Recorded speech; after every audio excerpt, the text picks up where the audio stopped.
This video is by Straight Goods News, SGNews.ca.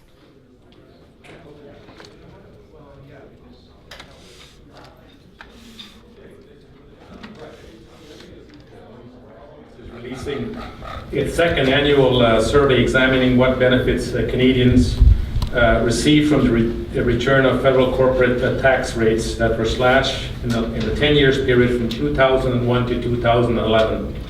The results show corporate executives will be dancing in their suites today, January 30th, to celebrate Corporate Tax Freedom Day, 2 days earlier than last year when we studied the period from 2000 to 2010. As our updated report, What Did Corporate Tax Cuts Deliver, shows because of corporate tax breaks, companies have finished paying their share of corporate income tax to all levels of government on January 30th. In 2011, corporate income tax amounted to just 8.3% of all government revenues, a full half a percentage point lower than in 2010. That's a downward trend that will only get worse since the federal government corporate tax rate was slashed again on January the 1st, 2012 to just 15%. Canada now has among the lowest corporate tax rate of the G7 nation. What did slashing corporate tax rate deliver for Canadians? It was supposed to deliver investment, productivity and equipment, and develop workers' skills to create jobs, but the fact shows something completely different.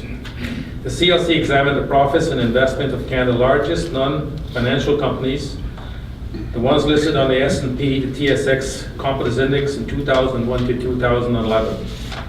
We examined the changes in the assets of the largest non-financial companies, and here's what our research found.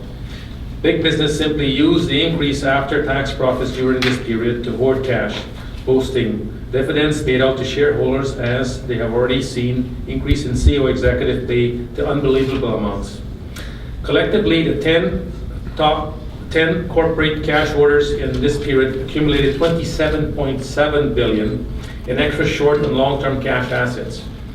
Looking at the leading cash holders, Tech Resources Limited, which just had $101 million in short and long-term cash in assets in 2001, at the end of 2011, it had $4.4 billion on hand.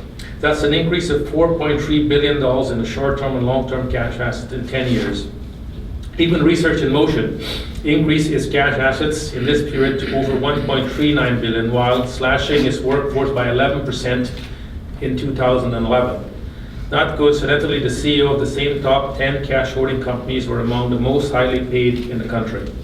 These corporate tax giveaways from Canadians to the big business have to stop. Since 2006, every percentage drop in the corporate tax rate has cost $2 billion in revenue to the federal government. In 2009, the Conservative government projected that their cuts to corporate taxes will result in $13 billion less in revenue in the upcoming fiscal period from 2012 to 2013. Essentially, in running a deficit, the federal government is borrowing money to turn over to big business with no guaranteed investment will be made and jobs will be created. Let me repeat, we are borrowing money to turn over to big business who have spent 10 years hoarding cash, boosting dividends to shareholders and increasing CEO pay.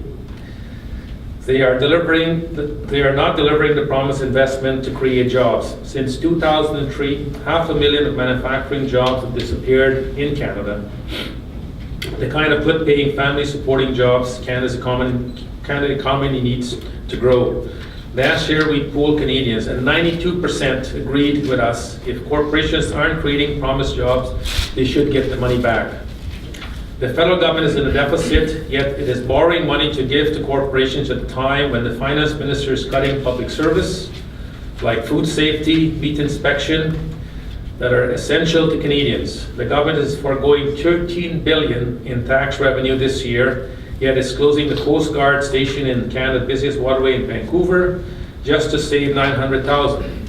They have cut 308 jobs at the Canada Food Inspection agencies, many of them food inspectors. They have closed down the St. John's Maritime Rescue Centre to save $1 million. The centre had responded to an average annual about 500 incidents involving 2,900 people. The Canadian Labour Congress called on the federal government to change direction in the upcoming budget and make better choices that will truly help Canadians. The government should be investing in job-creating infrastructure projects and public service that Canada needs. Even the Finance Department's own numbers show that $1 billion in infrastructure investment create five times as many jobs as the same amount spent in corporate tax cuts. That's 5 to 1. You can't argue with the math. The federal government can finance infrastructure investments by raising the corporate tax rate back up to 19.5%. It will still be the lowest it was when the Conservatives took power in 2006. It will be lower than the US rate. This will generate $10 billion this year in added revenue. That will make far more sense than continue the folly of tax giveaways to big business just to say they can keep hoarding cash, increase executive compensation, and dole out bigger dividends to shareholders.